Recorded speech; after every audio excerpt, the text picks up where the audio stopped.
eu me chamo Daniela Bonilha de Carvalho, sou daqui de São Paulo, me formei na PUC em 2010, aqui em São Paulo, e fui aprovada no último concurso da Defensoria daqui. Então estou com o broche da campanha de nomeação. E, bom, eu estou responsável por dar a parte geral de Direito Civil, vou dar junto com a Cris a parte geral, depois vai entrar o Paulo com Direitos Reais e a Júlia vai complementar com Família e Sucessões. Então somos uma equipe de 4 pessoas, eu estou incluída da primeira aula. E aí, como eu acabei de passar pelo processo do concurso, eu vou dar algumas sugestões que vocês fiquem à vontade para aceitar ou não, mas eu acho que é importante porque eu demorei para encontrar uma estratégia de estudo. Então eu acho que algumas dicas podem ser válidas para vocês. Bom, eu vou dar algumas referências bibliográficas, são apenas algumas sugestões de autores que, para a parte geral, eu acabei lendo e gostando. São professores que dão aula em cursinhos preparatórios, então tem uma linguagem didática, tem uma preocupação de trazer jurisprudência recente. E são 2 baianos, o Cristiano Chaves de Farias e o Paulo Stolze. E o Flávio Tartucci é daqui de São Paulo, que é advogado. O Cristiano Chaves é promotor, o Paulo é juiz e o Flávio Tartucci é advogado. Falta um defensor público para compor minha referência, se alguém tiver pode me indicar. E eu gostei muito desses autores para ler a parte geral, principalmente a parte introdutória, e o Cristiano Chaves eu gosto em especial na parte de direitos reais. Acho que é uma pessoa bem sensível para discutir a questão de direito de posse, direito à propriedade. A minha preparação, inclusive eu vou adotar algumas delas na montagem do meu material, inclusive nas aulas. Eu estou seguindo o edital do último concurso da Defensoria de São Paulo. Eu sei que muitas pessoas que estão assistindo a aula, né, pela internet, elas têm interesse em outros estados. Mas como eu estou me preocupando aqui com a sala presidencial e como os editais acabam se inspirando muito na Defensoria de São Paulo, eu acredito que seguir o edital para você ter um norte de estudo eu acho que é fundamental. Então as minhas aulas, elas sempre vão seguir partindo dos pontos do edital do 7º concurso, que foi o concurso mais recente. Então tem muita coisa nova que provavelmente vai continuar sendo observado nos próximos concursos. Bom, a doutrina já dei algumas referências. Jurisprudência, cada vez mais os concursos têm exigido decisões recentes dos tribunais superiores, né, STJ e STF, e acompanhar as decisões dos tribunais, que muitas vezes mudam de entendimento, e isso acaba refletindo diretamente, impactando diretamente na prática da defensoria, é muito importante. Eu gostava de acompanhar o Dizer o Direito, que é um site que você se cadastra, você recebe por e-mail as informações, é uma forma de você inclusive revisar alguns conceitos e não ficar preso só àquele informativo dos tribunais superiores, são um pouco chatos de ficar lendo. Então eu acho é um método mais interessante para revisar e para acompanhar as decisões mais recentes. Eu vou tentar trazer sempre em aula uma outra decisão para a gente compreender como que isso vem concretizado a partir do conteúdo da teoria. Legislação, eu sugiro que todo mundo traga, pelo menos na aula de Direito Civil, acho que isso é uma sugestão também para outras matérias, tentar trazer o código, seja pelo celular, ou o código material, ou só o código civil, ou o vadimeco, porque eu tinha uma dificuldade de ficar lendo lei esparsa, aleatoriamente. Ficar lendo artigo por artigo, eu cansava depois de 10 minutos e já tinha esquecido tudo. Então, trazer o código para cá, de acordo com o que eu for citando alguns dispositivos, se você já tiver o código em mão, você já sublinha, e aí você vai fazer uma associação com a matéria que foi dada. Então eu acho que fica muito mais fácil, mais gostoso de estudar a legislação. Então acho que é importante vocês trazerem para acompanhar a aula. E exercício, fazer bastante exercício também foi um treino importante para mim. Eu acho que ajuda a treinar até a interpretação de texto, pegadinha, né, o tempo também de prova. Então eu vou tentar trazer algumas questões também para cá, e eu acho que é uma forma de fechar a disciplina, fechar o estudo de determinados temas, fazer exercício para ver se ficou claro. Quando você faz o exercício depois de estudar, aí você percebe se você entendeu ou não. E aí se você não entendeu, é a forma de você perceber onde que está a falha. E aí eu estou aqui à disposição para tirar dúvida com vocês e a gente trocar. Bom, o site que você falou de jurisprudência, qual é? Dizer o Direito. Dizer o Direito. Isso. É um juiz, né, da Amazonas, se não me engano, que é responsável.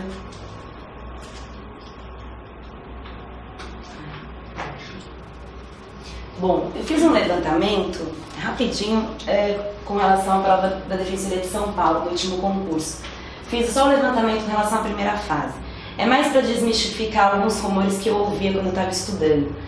A examinadora do 7º concurso, ela nunca tinha sido examinadora anteriormente, e ela trabalha muitos anos na vara de direito de família, trabalhou no núcleo de combate à discriminação, e ela está agora numa comarca do interior que eu não me recordo aonde, mas muitas pessoas falavam, vai cobrar muito família e muito moradia. É o que vai cair na primeira fase, vai ser direitos reais, vai ser família. E isso é um pouco para demonstrar que essa é uma tendência dos concursos. Nunca vai existir uma ou duas disciplinas numa prova inteira de primeira fase. Então eu levantei um percentual do que caiu e caiu um pouco de cada coisa, né? Caiu um pouco da parte geral, que eu vou acabar dando, né? Direitos da personalidade, das obrigações. Caiu família, sempre cai uma ou duas questões de família de fato. Caiu direitos reais e caiu contratos em espécie, que é o tipo de matéria que às vezes a gente acha que na defensoria não vai ter tanta importância. Imagina contrato de seguro, né? Contrato de transporte, e isso caiu. Então foram 2 testes, numa prova de 8 questões, se não me engano. 8 questões, Então, mais para deixar para vocês, para a gente desmistificar algumas coisas. Bom, eu vou seguir esses pontos, são pontos que eu extraí do próprio edital. Então, partindo do edital, eu criei um plano de aula. Não sei se eu vou conseguir dar hoje, talvez seja meio limitado, mas como eu vou voltar na quarta-feira, daí eu posso dar continuidade, dependendo de onde a gente parar. Bom, como eu estou incumbida da primeira aula, eu peguei a parte de... o ponto inicial é trazer uma evolução histórica, trazer os antecedentes, como que o ordenamento jurídico foi construído, todo o processo de codificação pelo mundo de modo geral e depois no país, no direito brasileiro. E eu acho interessante assim, a gente utilizar da história para a gente compreender a razão da construção do ordenamento jurídico. Nenhum dispositivo, nenhuma lei, ela vem à toa. Existe uma tendência ideológica por trás, existe uma influência cultural, política por trás. E eu acho que quando a gente conhece um pouco a história e compreende de onde vieram as influências daquele ordenamento, a gente consegue compreender melhor. Eu acho que o estudo fica muito mais interessante também.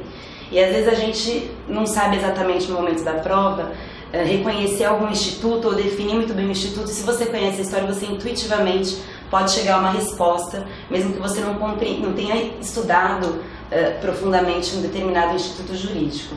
E aí eu vou trazer os antecedentes históricos que remontam desde o direito romano. O direito romano já é o início da origem do processo de codificação que a gente tem hoje em dia. Então ele influenciou inclusive a criação de institutos como teoria da posse, direitos reais, a capacidade de direito, e até hoje a gente tem alguns marcos e alguns resquícios desse direito romano lá de trás.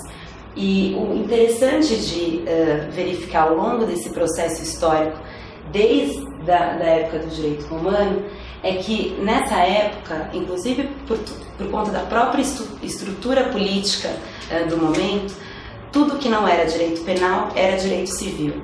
Então não existia a dualidade que ainda hoje a gente encontra na doutrina de divisão do direito público e do direito privado, em que o direito civil estaria dentro do direito privado. Tudo que não fosse direito penal, que não envolvesse a parte de política criminal, de crime propriamente dito, recaía como uma matéria residual para o direito civil. Então, matéria processual, direito administrativo, direito tributário, tudo isso era direito civil nessa época. Séculos mais tarde, chegando na Idade Média, a Idade Média é marcada por forte influência do direito canônico, do direito natural. E aquela tendência de se chegar à codificação, como havia no direito romano, uma conjugação de sistemas, uma compilação de normas, na Idade Média, pelo fato de haver uma forte influência do direito natural, que entende que o direito positivo é meramente uma reprodução daquilo que advém dos deuses ou que advém daquilo que é um bem, um valor ético para toda a comunidade. Então, na Idade Média, é possível a gente entender que há uma certa estagnação ou ao menos uma paralisação desse processo de codificação que a gente encontra ainda hoje em dia.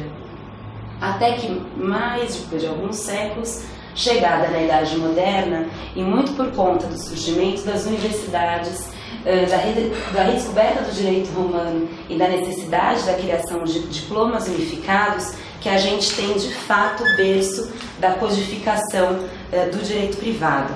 E aí, nesse momento que a gente vive a Idade Moderna, a gente tem um ponto crucial, que é um marco de mudança no direito privado, que traça as diretrizes do que é o direito privado hoje, em boa parte, em boa medida, que é a Revolução Francesa de 1789. Então, a classe burguesa, que já tinha ascendido ao poder econômico, que tinha o desejo de, além de circular riqueza, também deter o poder político e cultural, por meio da bandeira, né, da liberdade, da igualdade, da fraternidade, tenta buscar a queda do poder centralizado e a queda do absolutismo. E conquistando de fato a queda do absolutismo, a classe burguesa, que apenas deixa o poder econômico, de fato consegue alcançar e modificar e impor a sua cultura e seus valores culturais para a sociedade europeia. E aí é interessante da gente perceber que uma classe social que tinha poder econômico e que tinha o desejo de ter o poder político, que até então ficava restrito à nobreza, que era reconhecida como uma classe social de fato, com poder e com status, o que ela busca principalmente são dois elementos que a gente vai acompanhar ao longo da nossa história, aqui no Brasil e no mundo, são dois valores que foram incorporados no nosso ordenamento, que ainda é presente muito fortemente, que é a propriedade privada, né, de você assegurar que aquilo que é teu de forma absoluta e limitada, e é o liberalismo contratual, da autonomia completa de vontades das partes sem a intervenção do Estado. Então o Estado deve ficar completamente afastado das relações negociais. Então as partes contratantes, elas podem dispor da forma como elas bem desejarem, e ao Estado não cabe nada disso. Então a busca pelo afastamento, pelo distanciamento do Estado, é uma forma de assegurar uma maior circulação de riqueza e um maior enriquecimento em detrimento das classes que sempre foram as classes mais oprimidas. E aí, a partir da Idade Moderna e da Revolução Francesa, passa a haver, diferentemente do que havia no direito romano, em que o direito civil detinha e abarcava toda a matéria residual que não fosse o direito penal. A partir desse momento há uma clara divisão entre o ramo do direito público e o ramo do direito privado. Então aquilo que compete ao Estado, organização administrativa, funcionalismo, segurança pública, seria direito público. E aquilo que cabe à vida privada particular, caberia ao direito privado. Claro que é interessante a gente parar para pensar que o afastamento do Estado se deu no âmbito negocial nessa fase do liberalismo econômico.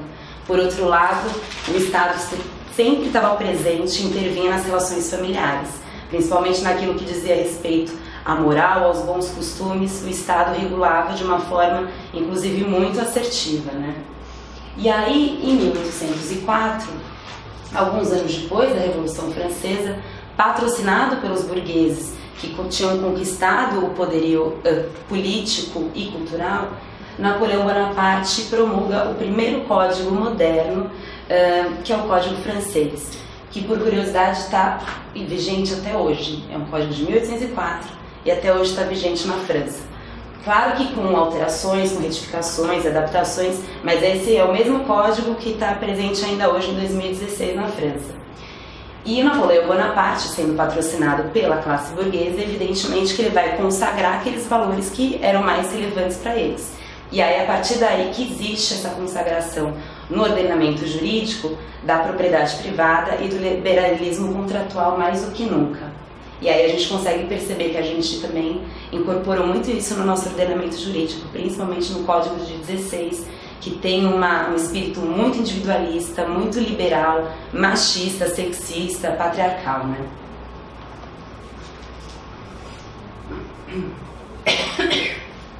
Bom, também influenciado por todos esses valores e inspirado no Código Francês de 1804, é promulgado o Código Civil Alemão, em 1896, que inspirou fortemente o Código de 16 e o Código Civil de 2002, principalmente no que diz respeito à sua estrutura, né? Lembrando, o Código Civil ele tem uma parte geral e uma parte especial, Isso é trazido desde esse Código Alemão de 1896 e, inclusive, prevendo muito semelhantemente a parte das obrigações, direitos reais, direitos de família e sucessões.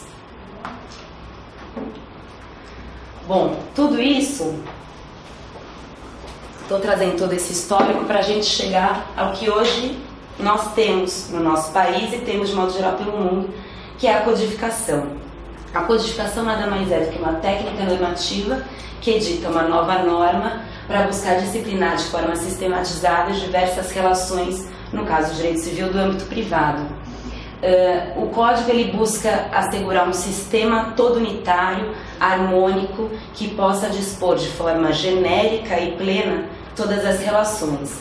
Genérica no sentido de que o Código Civil ele acaba não sendo um código que dispõe de muitas minúcias, não aprofunda determinadas matérias de forma tão aprofundada e especializada, como uma forma de garantir que todas as relações do direito privado possam ser atendidas pelo Código Civil. E plena no sentido de que o Código Civil acaba sendo considerado o grande diploma de todas as relações do âmbito privado. E é claro que a gente tem que sempre recordar, né? Por isso que a gente estava analisando todo o processo histórico. Todo diploma normativo e todo ordenamento tem uma marca de uma influência, de uma valorização, de uma tendência ideológica. Então a gente percebe, né, no Código Francês de 1804, os valores pulsantes burgueses pela propriedade privada, pela liberdade contratual. E isso a gente vai analisando aos poucos até chegar no que a gente tem hoje, depois de um processo de redemocratização, mais ou menos, né, que a gente ainda tem várias indagações a respeito do que temos hoje como Estado democrático, mas como a sociedade, a cultura e o contexto político e econômico influencia inclusive a composição do próprio ordenamento. Se eu estiver indo muito rápido, vocês me falam, tá indo rápido? Não, tá bom? Tá. Bom, chegando agora no Brasil, né, a evolução do direito privado aqui, como é que ela se deu?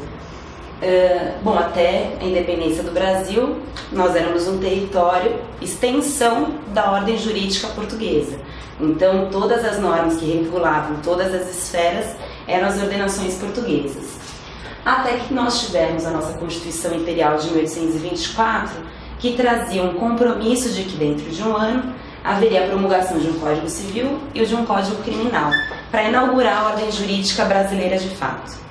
Bom, passaram-se mais de 30 anos e só em 1855 o baiano Augusto Teixeira de Freitas é contratado para elaborar um projeto de lei que seria o nosso Código Civil. Depois de anos elaborando o projeto de lei, só em 62 ele apresenta o projeto para o Congresso.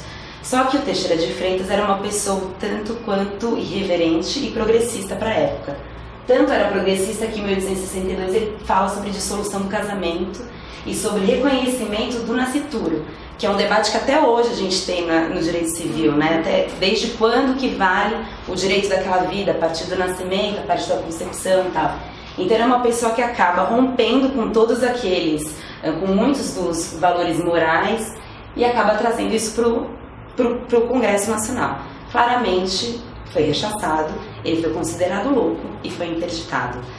E inclusive é interessante que aqui a gente não concebeu o código dele, mas a Argentina se inspirou no Código Civil dele e eles têm um dos melhores códigos civis do mundo, um dos mais modernos. Bom, rechaçado o projeto dele, em 1899, depois de mais de 30 anos, então convidam Clóvis Bevilacqua, cearense, para elaborar o projeto de lei. O projeto de lei ficou tramitando por 16 anos no Congresso e só em 1916 a gente tem o nosso Código Civil, que permaneceu até 2002. Então, para a gente pensar, né, a gente tinha um Código Civil até 14 anos atrás, que era de 1899. Então, imagina como isso não contaminou e influenciou a ordem jurídica e como isso estava completamente fora de contexto, de acompanhamento do movimento social, das evoluções tecnológicas e tal.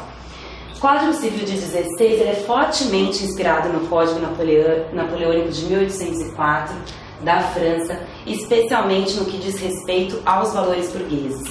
Então fica muito clara uma tendência valorativa de se preponderar o patrimônio, então o ter ele sempre é preponderado em detrimento do ser, Então o sujeito, ele pouco era visto, mas aquele sujeito que tem posses, ele tinha muito mais poder e muito mais direitos. A questão da propriedade privada fica muito clara, porque a propriedade privada no Código de 16, ela é um direito absoluto e ilimitado. Basta eu ser proprietário, que eu faço o que bem quiser com o meu imóvel, com o meu bem imóvel. E tem, obviamente, toda uma questão moralista no âmbito familiar, no âmbito das relações privadas, no que diz respeito ao forte machismo, sexismo, patriarcalismo, que permanece até 2002. E aí, inevitavelmente, pela própria composição do ordenamento jurídico e pela forma como esse código foi desenhado e pelo interesse que existia por detrás, o juiz, ele tinha uma postura meramente de um boca de lei, né? Que é um termo que se usa para dizer o juiz, ele simplesmente reproduz a norma, porque a interpretação dele é meramente literal. Então existe um dispositivo prevendo determinada coisa, a demanda chegando para o juiz, ele simplesmente analisa de forma literal e restrita daquela forma. Então a própria interpretação e a motivação judicial, ela é extremamente restrita e fechada durante a vigência do Código de 16. E aí com foco patrimonial e a autonomia da vontade também é algo que prevalece muito. Então o que foi disposto num contrato deve prevalecer. Não interessa se a pessoa está mais vulnerável que a outra, não interessa se há um ônus excessivo para um lado e não para o outro. O que está no contrato e o Estado não tem nada a ver com isso. E isso permanece por muito tempo. Então, uma reduzida intervenção do Estado no âmbito negocial e contratual. Bom, e aí o que acaba acontecendo, né? Um código que fica por tantos anos com uma origem extremamente desatualizada do que a sociedade vivencia, ele acaba ficando completamente estagnado e ele fica em segundo plano. Então, passado o tempo, passados os anos da vigência do Código 16, o Código 16 ele não consegue acompanhar todas as demandas que surgem, seja pelas inovações tecnológicas efetivamente, seja pelas movimentações sociais, pelos conflitos de massa, pelas relações consumeristas, pelas questões familiares no âmbito da adoção, no âmbito do casamento de pessoas do mesmo sexo. Então, o Código 16 ele acaba ficando completamente isolado, estagnado, e a tentativa de se dispor e regular todas as outras relações privadas se dá por meio de uma explosão de inovações legislativas. E é a partir daí que surgem diversas leis extravagantes, como o Código de Defesa do Consumidor em 90, o Estatuto da Criança e do Adolescente também em 90, a Lei de Locação em 91, o Estatuto do Idoso depois em 2003, a Lei do Bem de Família.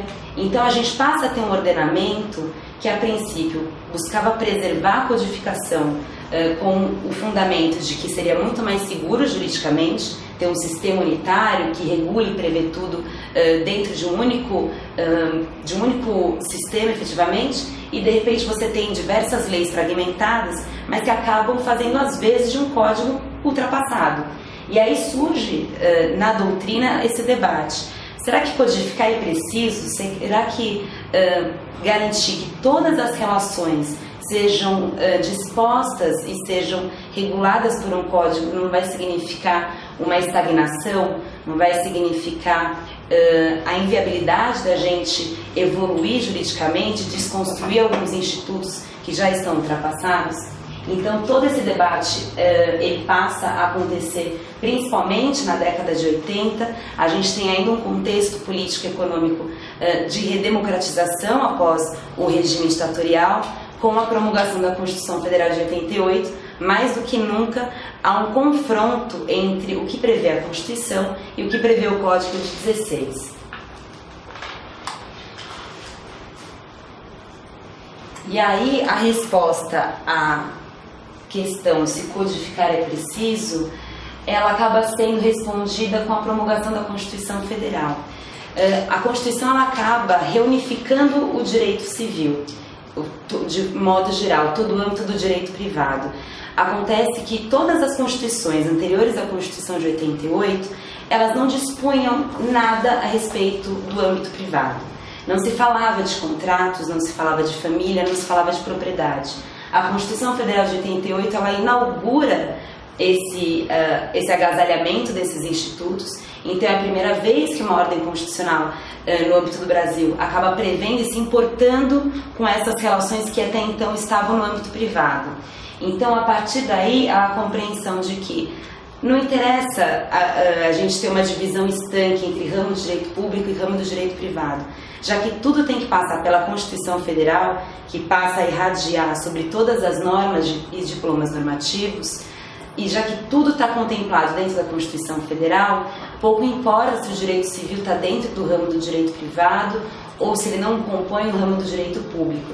Então, a gente entra num processo da constitucionalização do direito civil, que é hoje o que a gente vive no âmbito do estudo do direito civil. E aí o que acontece, né? A partir da constitucionalização do direito civil, como eu havia dito, né, esses institutos, os principais institutos como contrato, propriedade e família, passam a ser regulados pela Constituição Federal diretamente, e aí, a partir de então, a tábua de valores axiológicos, né, que se consiste nos principais valores extraídos da Constituição Federal, passam a ser irradiados diretamente nas normas de direito privado e nas próprias relações privadas. Então, aquela preponderância da propriedade, do ter, ela passa a ser relativizada pelo sujeito, pela dignidade da pessoa humana. Então, os contratos passam a ser interpretados à luz da dignidade da pessoa humana, à luz da solidariedade social, da justiça social, da erradicação da pobreza. Então, passa a haver uma outra forma de se interpretar e de se aplicar aos institutos jurídicos consonantes com o que a própria Constituição Federal prevê. Então, a partir daí, a gente tem 3 movimentos que estão interligados com esse processo de constitucionalização do direito civil.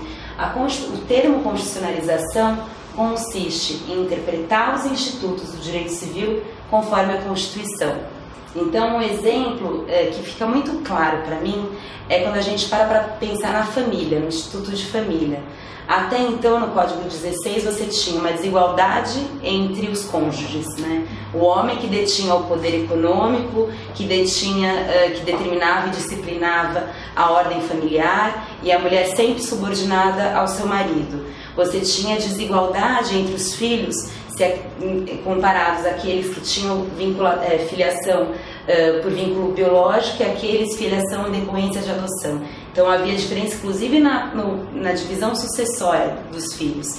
E a família acabava sendo um espaço de muito mais de cuidado econômico e de complementação de renda do que um espaço com um seio de fato de afeto e de busca de felicidade. A partir da interpretação da Constituição Federal, a família ela passa a ser um espaço em que há igualdade de gênero, há igualdade de filiação entre filhos adotivos e filhos biológicos, há uma busca pela felicidade de todos os membros e se prepondera o afeto ao invés das relações jurídico-formais ou biológicas. Então, essa nova forma de enxergar a família nada mais é do que a constitucionalização do instituto familiar. Um outro movimento que se dá com a constitucionalização do direito civil é a publicização, que consiste na intervenção do Estado nas relações privadas para assegurar o tratamento igualitário, para assegurar um equilíbrio negocial entre as partes. E isso fica muito claro, por exemplo, no direito do consumidor. O direito do consumidor, em 1990, ele é promulgado em decorrência, inclusive, de uma ordem constitucional, exigindo que o consumidor seja protegido, já que o consumidor, via de regra, ele é a parte mais vulnerável da relação. Ele celebrando um contrato com uma prestadora de serviços ou com um fornecedor de produtos, como o próprio plano de saúde, ele tem pouca viabilidade de discutir as cláusulas contratuais, então ele parte de um lugar de maior vulnerabilidade. Então você precisa trazer o Estado para perto para ele reequilibrar as relações contratuais. E aí o Código de Defesa do Consumidor é um claro exemplo de como o Estado vem participar e intervém por meio de normas de ordem pública dessas relações negociais.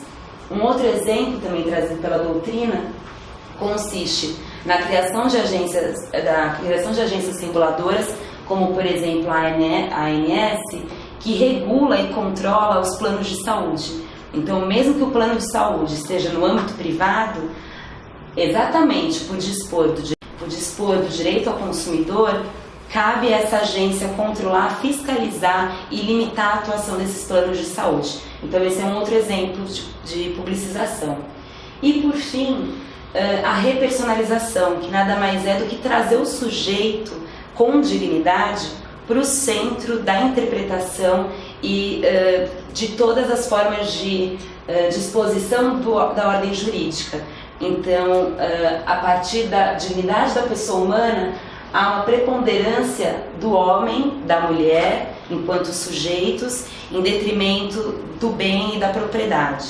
Então, aqui alguns exemplos: o reconhecimento do casamento das pessoas do mesmo sexo, a legitimidade e legalidade do aborto feto-anencefálico enquanto um direito da mulher, enquanto proteção à dignidade da pessoa humana, e a facilitação do processo de divórcio, que aí vocês vão ver, inclusive, depois na área de direito de família, com a Júlia em processo civil.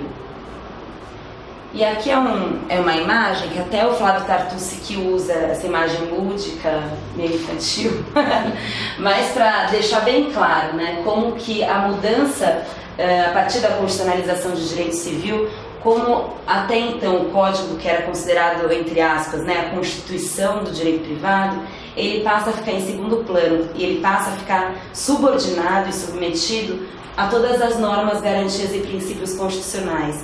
Então a Constituição passa a compor, aí uma imagem do sistema solar, ela passa a ser o Sol que irradia sobre todos os outros diplomas normativos, inclusive o Código Civil, legislações esparsas e outros diplomas normativos. Bom, essa é uma questão que eu encontrei no concurso público do Ministério Público de Minas Gerais, que questiona exatamente todo esse debate sobre o processo de constitucionalização do direito civil, como isso impactou na forma de se interpretar e como isso impactou a forma de regular as relações do âmbito privado. E a pergunta é: o direito civil está em crise? Estaria em crise um direito em que deixa de ser regulado tão somente pelo Código Civil e que passa até a Constituição Federal também como uma fonte primária normativa? E aí o gabarito da questão, eu achei uma questão difícil, porque para você associar na hora o que ele estava querendo que você respondesse, né, sacar o direito civil está em crise, acho que ia pensar em várias outras coisas antes de chegar efetivamente na questão da constitucionalização. Mas o gabarito correto, você tinha que trazer as duas acepções do termo crise. Se você compreendesse a crise no sentido de extinção, a resposta seria negativa. Não, o direito civil não corre o risco de ser extinto, de ser rechaçado por completo. Agora, se você compreender o termo crise no sentido de mudança de paradigma, de modificação, aí sim o direito civil de fato estaria numa crise de reconstrução, tendo em vista que agora para tudo se parte da Constituição Federal. Bom, o Código 16, como eu já havia mencionado, ele acaba incorporando e se inspirando muito no Código francês, por meio dos valores e a tendência ideológica que existia, que eram basicamente burgueses, e a partir da Constituição Federal de 88, que tem uma pegada de mudança, de fato, até coerente com o processo histórico que a gente estava vivendo, ao menos para legitimar um Estado que estava se reconstruindo enquanto um Estado democrático, havia um claro confronto entre a Constituição Federal e o Código Civil de 16. E aí não fazia sentido que um Código de 16, que, por exemplo, permitia a anulação de casamento caso o marido descobrisse que a esposa era virgem, enquanto a Constituição Federal estava falando de dignidade da pessoa humana, de igualdade substancial e de vida privada, né? Então, ficou claro que não havia mais condições do Código Civil 16 permanecer em vigor.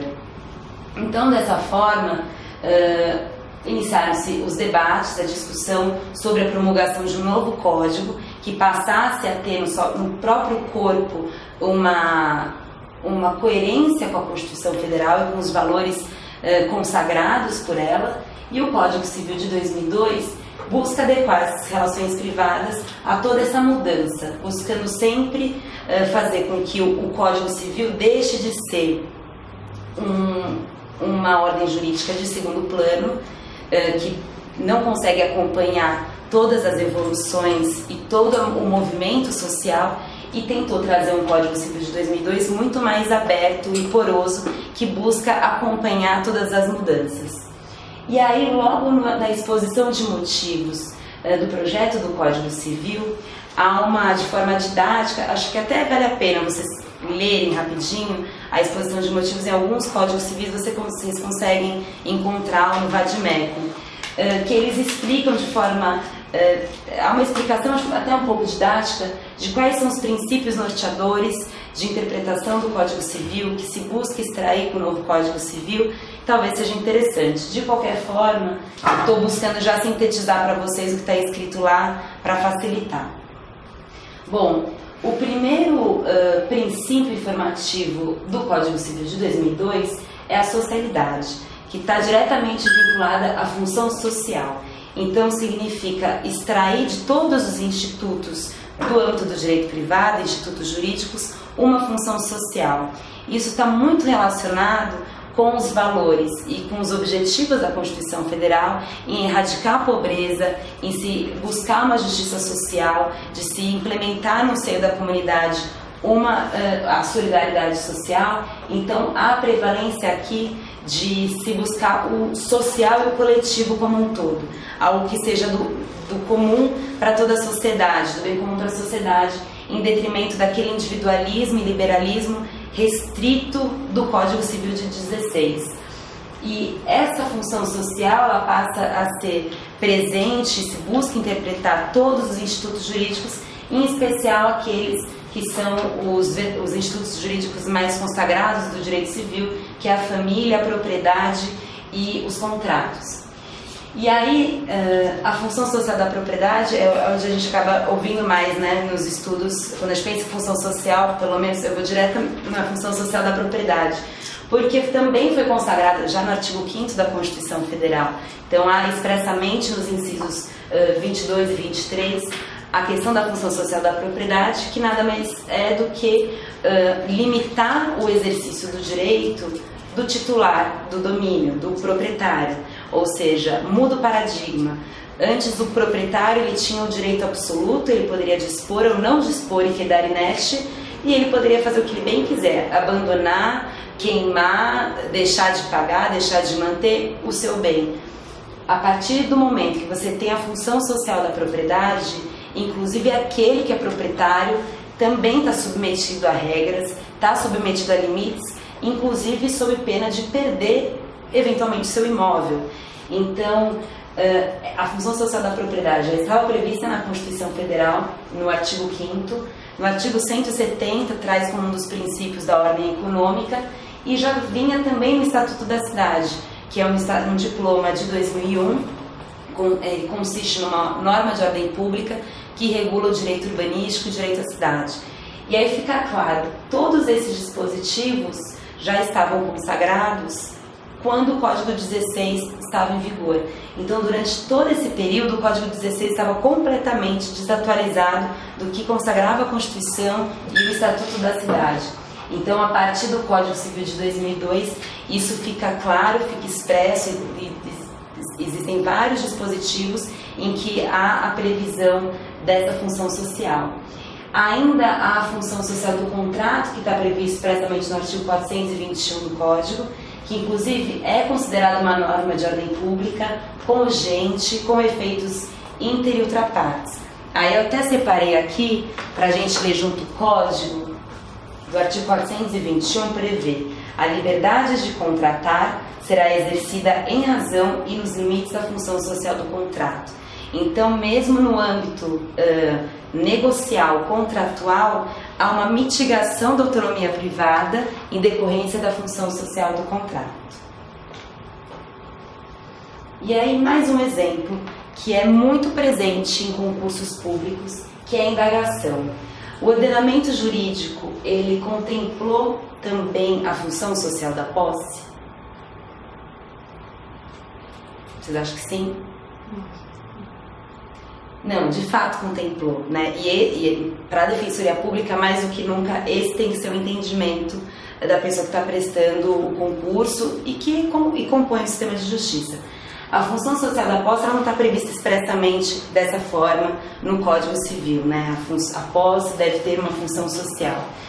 Contudo, se a gente seguir a partir do pressuposto de que a socialidade é um princípio informativo do Código Civil, então a função social é um valor, e ao analisar alguns dispositivos na parte de propriedade, quando a gente lê a parte de direito ao uso capião, que aí vocês vão estudar mais para frente com o Paulo, com relação aos direitos reais, a gente percebe que existem dois dispositivos que deixam muito claro que a função social da posse também foi consagrada e que ela deve ser sempre defendida em todas as nossas peças judiciais para discutir direito ao uso capião, para defender para apresentar uma defesa numa ação de reintegração de posse.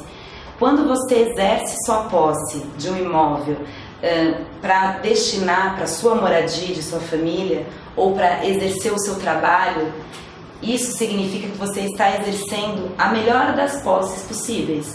E isso é dar uma função social de fato àquele imóvel. E por conta disso, quando você destina para moradia ou pós-trabalho, o lapso temporal para você ter a prescrição aquisitiva ao direito ao uso capião, ele é reduzido. Então, essa é uma forma da gente defender e justificar a função social da posse. Então, é possível, se vier uma questão objetiva ou aberta, a gente pode defender tranquilamente que o ordenamento jurídico consagrou a função social da posse. Muito por conta da influência desses fundamentos previstos na Constituição, que é a solidariedade e a justiça social. E aí, entrando um pouco como a função social está prevista no edital também como um ponto separado, e como ela acaba sendo muito relevante para a atuação do defensor público, eu vou destrinchar mais um pouquinho sobre ela a partir do dispositivo 421 do Código Civil. A função social é uma cláusula geral, que está expressamente prevista nesse dispositivo, e no âmbito dos contratos, ela não visa inibir a autonomia das partes, né? Nenhum desses princípios que foram acolhidos pela nova ordem jurídica, ele visa aniquilar por completo que haja a liberdade contratual das partes. O que acontece é que a autonomia privada ela era ilimitada, então não havia uma forma de proteger aquele que se colocava numa situação mais vulnerável. Então a função social do contrato significa nortear e limitar a autonomia das partes e não rechaçar por completo. Então, então que a compreensão da conduta dos contratantes deixa de ser limitada ao monopólio das vontades. Então aqui é mais uma quebra de paradigma do que prevalecia no Código de 16. Alguma dúvida, gente? Não? Bom, e aí a doutrina, ela costuma classificar a função social a partir da perspectiva interna e externa do contrato. A compreensão da função social interna do contrato consiste na repercussão dos efeitos da interpretação e de se extrair a função social no âmbito das partes. Então, as partes contratantes, a partir da relação e do pacto que foi ali celebrado por elas, a repercussão da função social. Então, um exemplo que eu trouxe para ficar menos abstrato, é uma súmula aqui do STJ 302, que prevê que é abusiva a cláusula contratual de plano de saúde que limita no tempo a internação hospitalar do segurado. Eu não sei se vocês lembram, mas era muito comum nos contratos de plano de saúde haver essa previsão. O que acontece, né? O contrato de plano de saúde são contratos de adesão, que a parte, o consumidor não consegue dispor e modificar as cláusulas contratuais, ele acaba, por uma questão de receio, de fragilidade de saúde, ele acaba se submetendo a todo aquele teor e ele fica claramente numa situação mais vulnerável. E aí, no momento que ele precisa ser internado, vinha lá à disposição prazo de internação máximo, sei lá, 30 dias. A partir de lá, o plano não cobre e você que arca com as custas hospitalares. E aí muitas demandas chegaram nos tribunais, até chegar no Tribunal Superior, e aí houve a pacificação desse entendimento de que essa cláusula é abusiva. E essa súmula é uma demonstração da função social do contrato, que repercute dentro da relação contratual entre as partes. Então, por mais que haja liberdade contratual, é evidente que numa situação como essa, de desequilíbrio entre as partes, o Estado deve intervir e deve ser nula qualquer tipo de disposição nesse sentido por ser abusivo.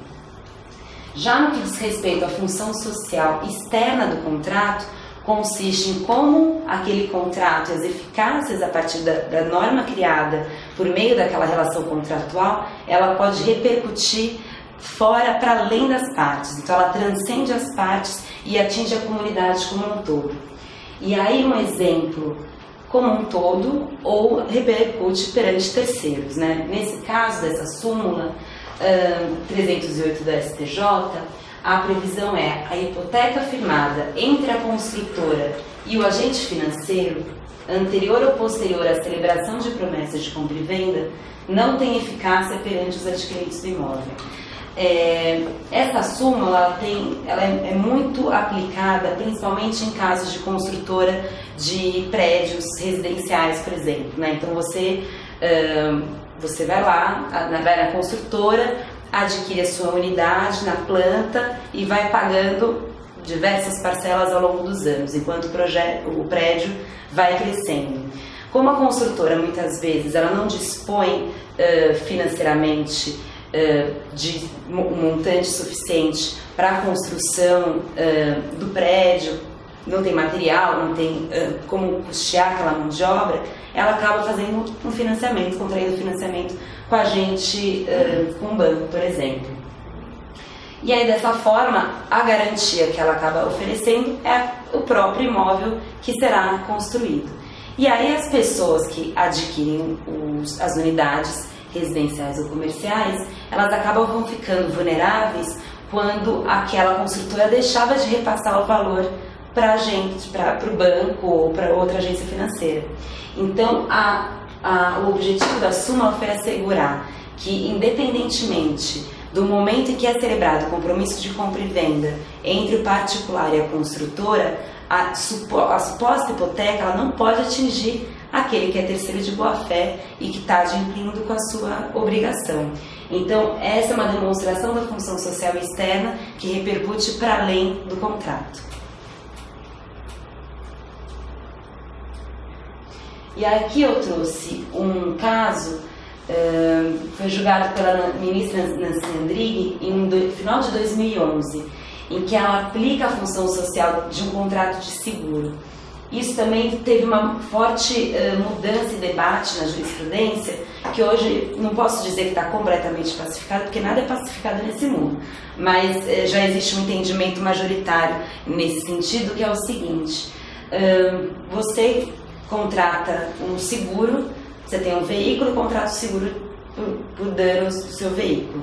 E aí, eventualmente, você acaba colidindo um veículo alheio e você acaba sendo culpada pela colisão. Era comum que, esse era o entendimento anteriormente, que a vítima ela deveria ajuizar uma ação judicial face àquele que foi o autor, que é o segurado, para depois o segurado denunciar a lide à seguradora, para a seguradora entrar no processo e indenizar a vítima.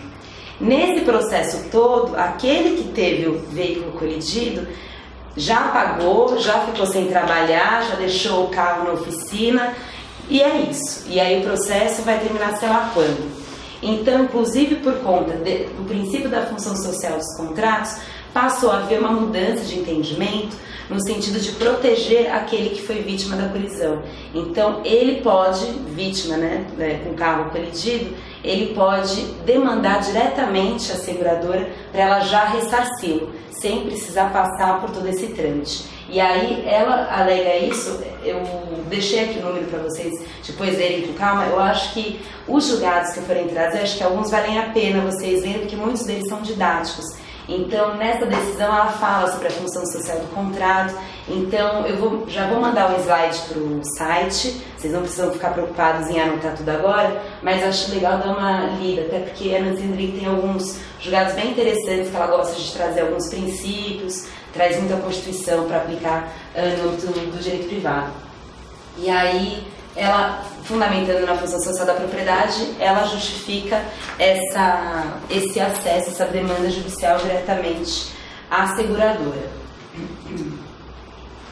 Bom, o outro princípio informativo do Código Civil é o princípio da eticidade, que passa a privilegiar valores éticos em detrimento da formalidade exacerbada da ordem jurídica, no seguinte sentido: diante, por exemplo, de um contrato celebrado entre partes, deve-se buscar extrair, interpretar aquele contrato buscando a boa-fé, a probidade, a lealdade.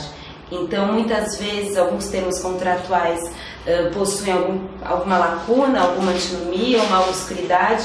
Então, cabe ao intérprete, à luz do princípio da eticidade, sempre extrair, por meio desses valores éticos, extrair sempre a probidade e a boa-fé, partindo do pressuposto de que aquelas partes tiveram uma conduta leal e cooperativa entre elas. Então, nesse sentido, saindo da restrição, da interpretação literal dos conceitos, tanto do ordenamento jurídico como dos termos contratuais celebrados entre as partes no âmbito privado, o juiz ele passa a ter uma amplitude maior de interpretação.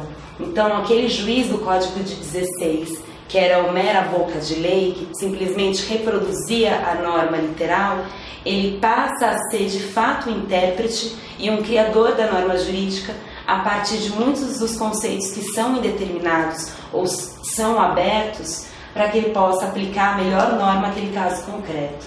E aqui o artigo 113, ele resume e ele simboliza todo o princípio da eticidade. Ele prevê que os negócios jurídicos devem ser interpretados conforme a boa-fé e os usos do lugar da sua celebração. É interessante que esse dispositivo, para além de consagrar o princípio da eticidade, consagra também o princípio da socialidade que a gente estudou antes. À medida que, quando ele fala que você deve reconhecer e privilegiar os usos do lugar da sua celebração, nada mais é do que você reconhecer a cultura de um determinado local, de um determinado momento temporal, e que isso também deve ser considerado na interpretação dos contratos. Bom, alguns exemplos de como a eticidade está presente em alguns dispositivos do Código Civil. Aqui o artigo 167, parágrafo 2º, prevê os efeitos do contrato simulado, né? Então, quando há uma simulação entre as partes, a gente vai ver mais para frente, quando a gente estudar o negócio jurídico, os efeitos do negócio jurídico, a simulação é uma das hipóteses, é a única hipótese de, na verdade, de nulidade do negócio jurídico. E aqueles que celebraram, que de alguma forma foram terceiros naquele contrato simulado e que agiram de boa fé, não podem ser prejudicados pelo dolo, pela simulação dos outros, né, dos contratantes. Então aqui há a consagração da proteção do terceiro de boa fé, e no artigo 422 há a consagração também da boa fé objetiva enquanto função da integração, que a gente vai estudar daqui a pouco com relação ao princípio da boa fé. E aqui o artigo 187, que é um dispositivo interessante que também, de alguma forma, traz uma quebra paradigmática daquele que é titular de um direito e que, a princípio, sempre teria, por ser titular, sempre teria a liberdade completa para exercê-lo. O abuso de direito consiste exatamente no exercício de alguém que seja titular de direito, mas que acaba ultrapassando os limites impostos pelo fim econômico ou social, pela boa-fé e pelos bons costumes. Então, mesmo aquele que tenha o direito de exercer determinada atividade ou determinada conduta por conta do direito que lhe cabe, ele também deve estar limitado à boa-fé, à função social. E aí, trazendo um pouco, até já que a gente já está começando, já está em vigor o novo Código de Processo Civil, é interessante que em vários dispositivos o novo código ele trouxe a inspiração desses princípios informativos do Código Civil. O novo CPC prevê a valorização da boa-fé objetiva e no artigo 489, parágrafo 3º, quando trata da decisão judicial, prevê expressamente que ela também deve ser interpretada em conformidade com o princípio da boa-fé. Então, veja que esses princípios informativos que partiram do direito material também estão agora no diploma processual civil.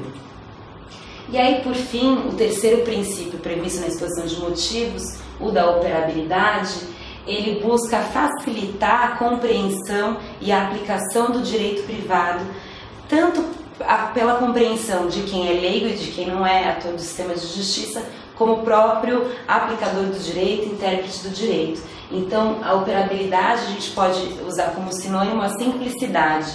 Então, exemplos de como o legislador se preocupou em simplificar a apropriação e a leitura do ordenamento se deu com a distinção dos institutos da prescrição e decadência.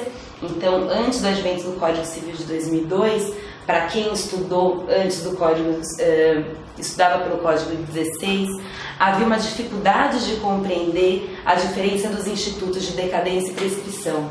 Então, essa foi uma novidade com o intuito de facilitar o estudioso do direito. Uma outra divisão se deu com os conceitos de sociedade e associação e a própria divisão do Código Civil, que se manteve em parte geral e parte especial, tem por objetivo também trazer uma forma didática de apropriação desse ordenamento.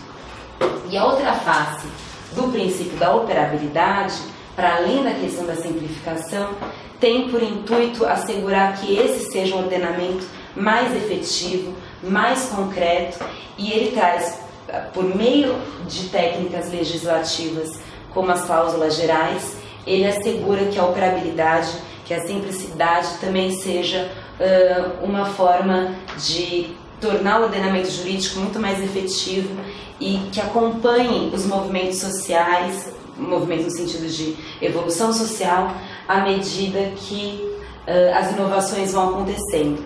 Então, as cláusulas gerais, elas se tornam, de alguma forma, uma janela aberta para tornar o sistema mais aberto, mais poroso, para que o intérprete da norma possa, a partir do caso concreto e do meio social que vive a partir daquele contexto cultural, ele possa aplicar uma determinada norma muito mais consonante com o momento atual.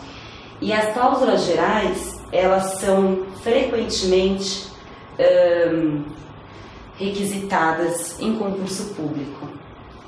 E aí eu acho que até vou trazer alguns exercícios aqui para a gente fazer. Bom, as cláusulas gerais, elas consistem numa técnica legislativa que possui um conteúdo indeterminado para proporcionar exatamente essa oxigenação do sistema jurídico do âmbito do direito privado. Então, diferentemente daquela leitura estanque, ultrapassada, conservadora e fechada do Código 16, essa é uma técnica que visa não preencher todos os requisitos e todos os conceitos de um determinado instituto jurídico, para fazer com que o intérprete possa, a partir do momento de vida e a partir da demanda trazida ao judiciário, ele possa interpretar e criar uma nova norma. Então, de acordo com a doutrinadora Judith Martins Costa, que se debruçou muito sobre o tema das cláusulas gerais, ela tem vários artigos que vocês podem encontrar na internet debatendo a respeito.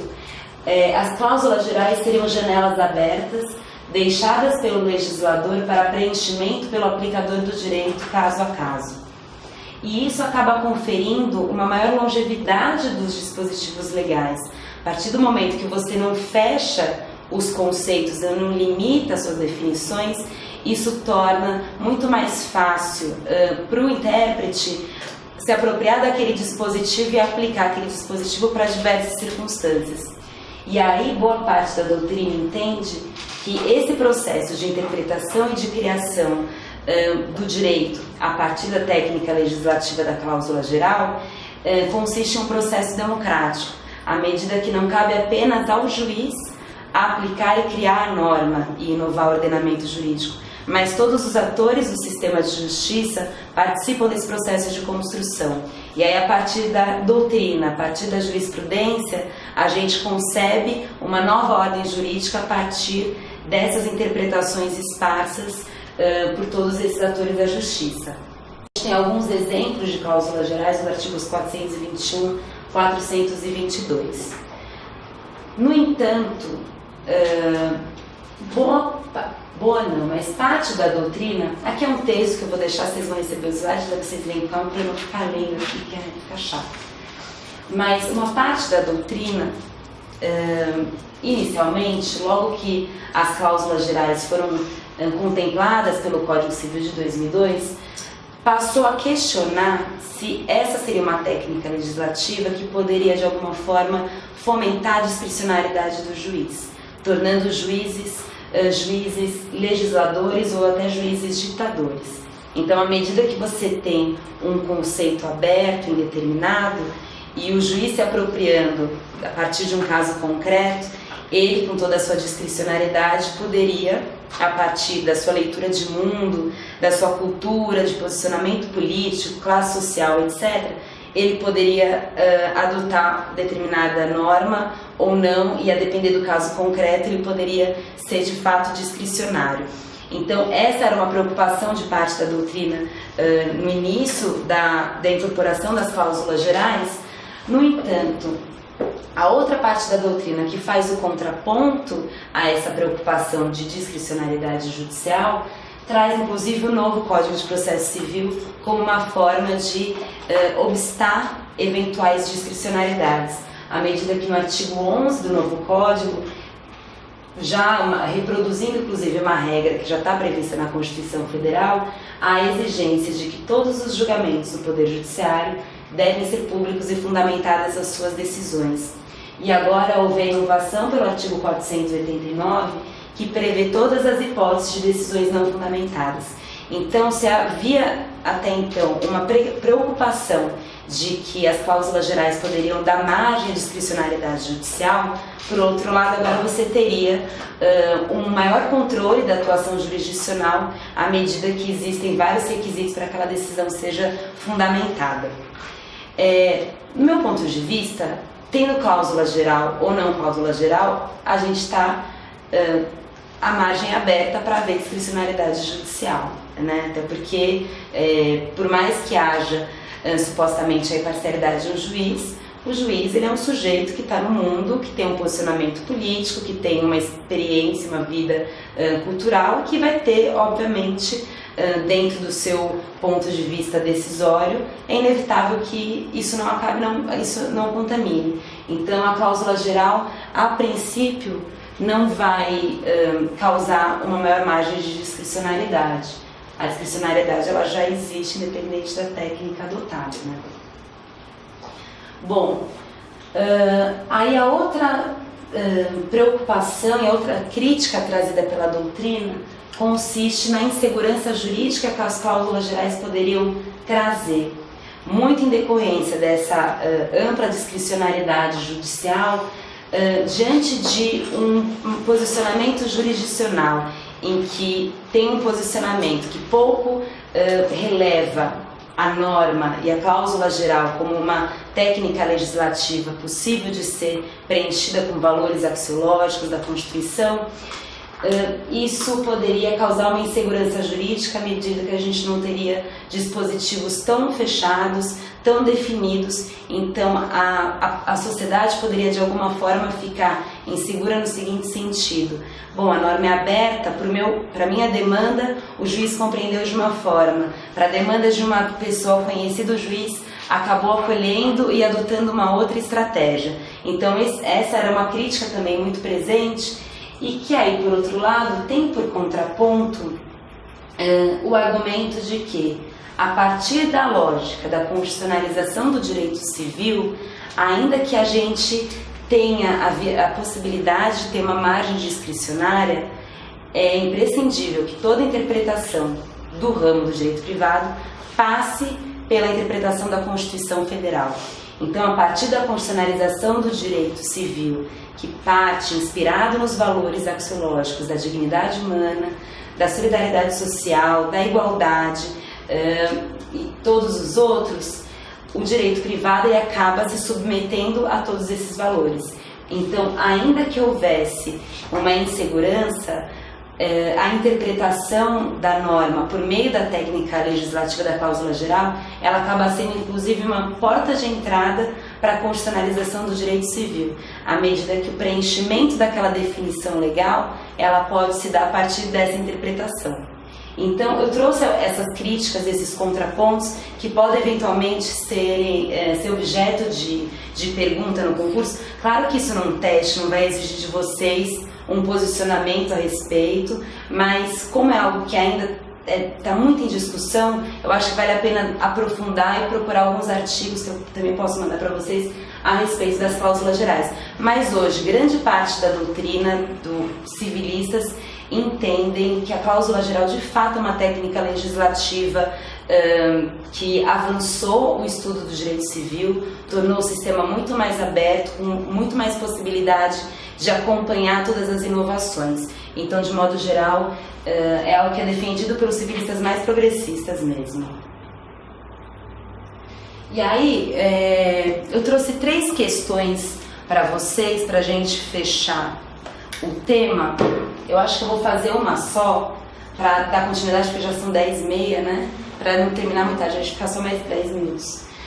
É uma questão do concurso público da Defensoria Pública do Paraná, de 2012, e que eu acho que é um resumo de tudo que a gente falou até agora com relação ao novo Código Civil de 2002. Então, até para a gente sentir se ficou claro ou não. Acerca das diretrizes regentes e estruturantes do processo de codificação do Código Civil, fundadas no pensamento culturalista de Miguel Reale, é incorreto afirmar: a sistematicidade norteou a concepção de inseparabilidade do Código Civil com as demais normas do ordenamento jurídico, o que se verifica na forma de definição dos júris legais. O que vocês acham? Tá certo? Tá errado? Essa assertiva, para mim, ela tá muito complicada. E aí, assim, quando eu fiz, eu falei, então, eu vou trazer, porque uma das minhas grandes dificuldades na hora de fazer exercício, às vezes não era nem o conceito jurídico. Eu não entendia a assertiva. Eles jogam um monte de palavra que não dá para entender de cara.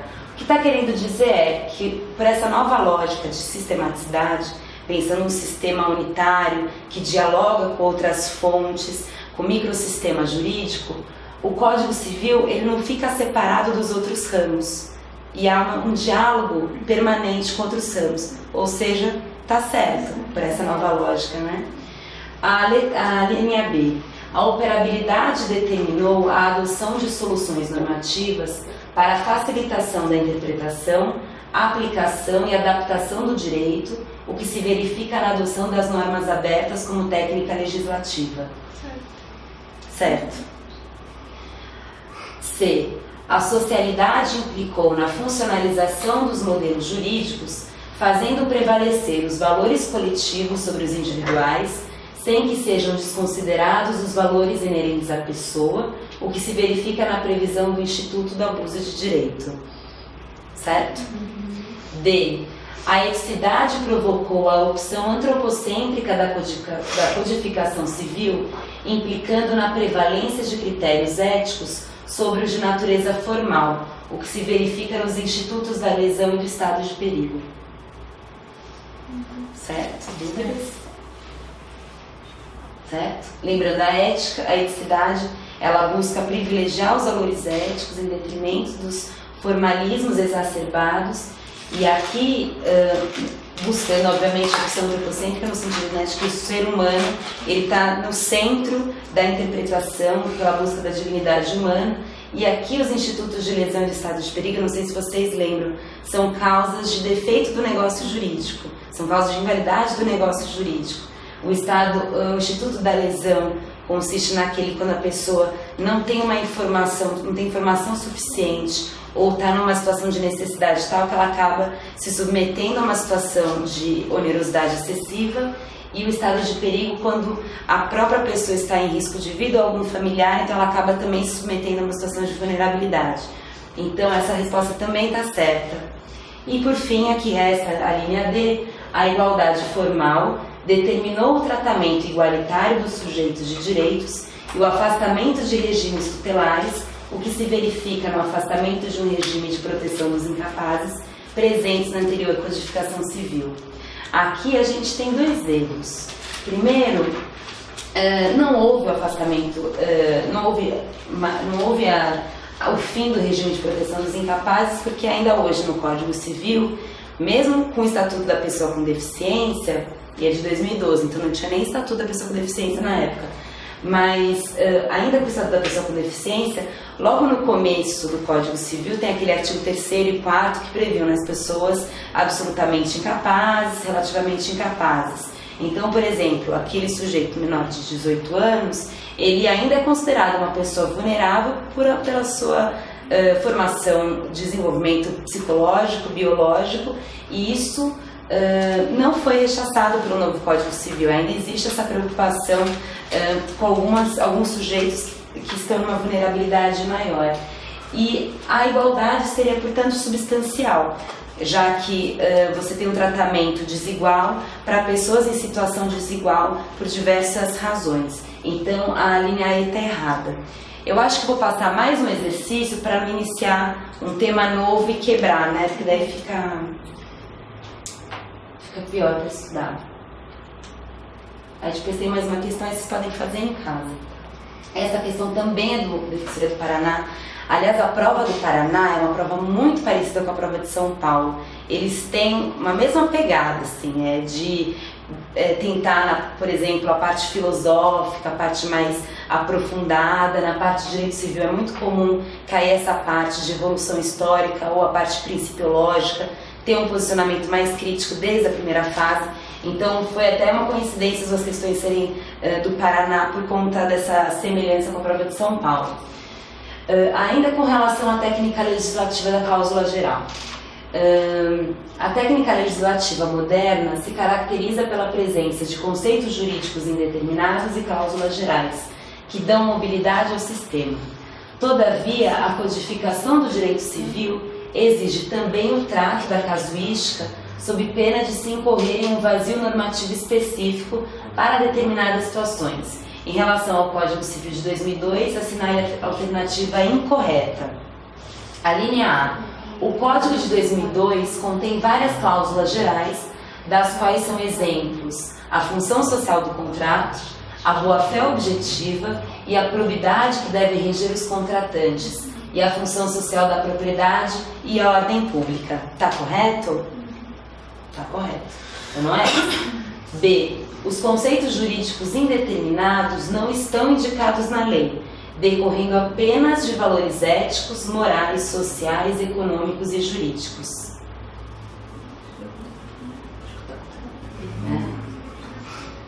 Vamos pular. C. O Código Civil de 2002 divide-se em parte geral, parte especial e livre complementar. Tá certo. D. Os vetores estruturantes do Código Civil de 2002 são os da socialidade, da eticidade, da sistematicidade, da operabilidade. Tá certo.